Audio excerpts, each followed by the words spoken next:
நான் கூட்டணி கூப்பிட்டா ஒரு ரூபாய் வரமாட்டான், யாருமே பக்கத்தில் வரமாட்டாங்க அப்படின்னு ஒருத்தர் பேசியிருக்காரு. யார் இவர்? ஏன் அவரை பற்றியே அவர் இப்படி பேசிக்கிறாரு? பார்த்துருவோம் வாங்க. நாம் தமிழர் கட்சியின் முதன்மை ஒருங்கிணைப்பாளர் அண்ணன் சீமான் அவர்கள், அவர் தான்.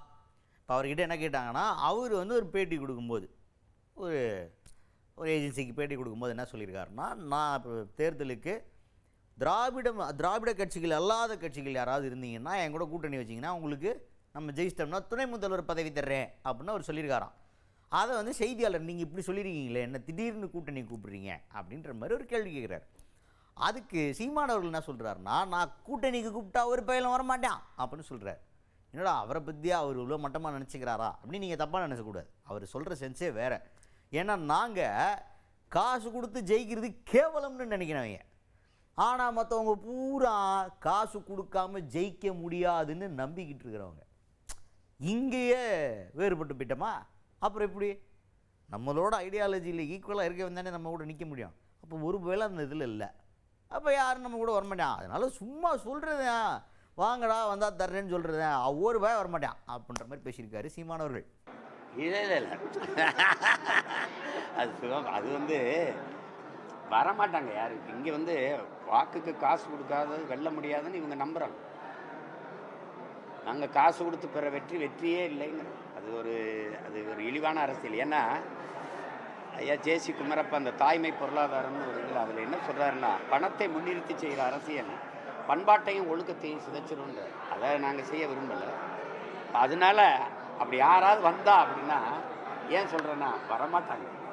அதுக்கடுத்தது தாவேக்கா இப்போ ஏதாவது ஒரு குற்றச்சாட்டு அவங்க மேலே வச்சா அது எப்போவுமே ஒத்துக்கவே மாட்டேங்கிறாங்க, டிஃபெண்ட் பண்ணிக்கிட்டே இருக்காங்க, அதை ஜஸ்டிஃபை பண்ண பார்க்குறாங்க, தான் மேலே தப்பு இல்லைன்றத வாதத்தை தான் முன் வச்சுட்டே இருக்காங்க.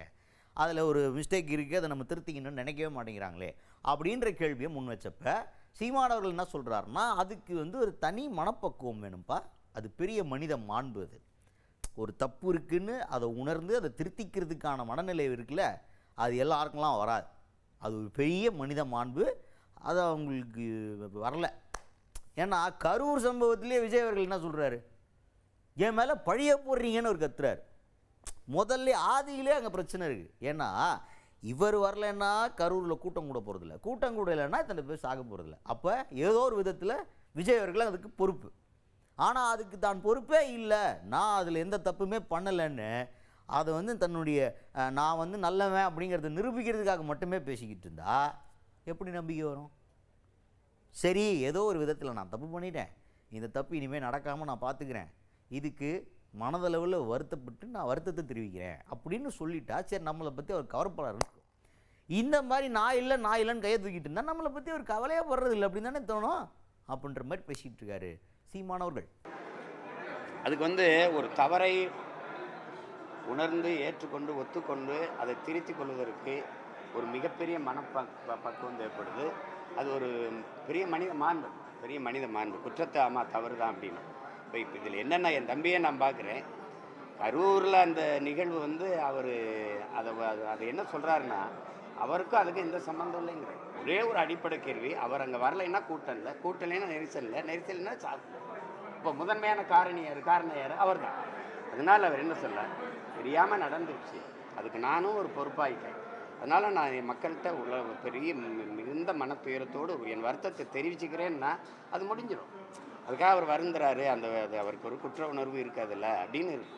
அவர் இல்லை என் மேலே பழிய போட்டீங்க.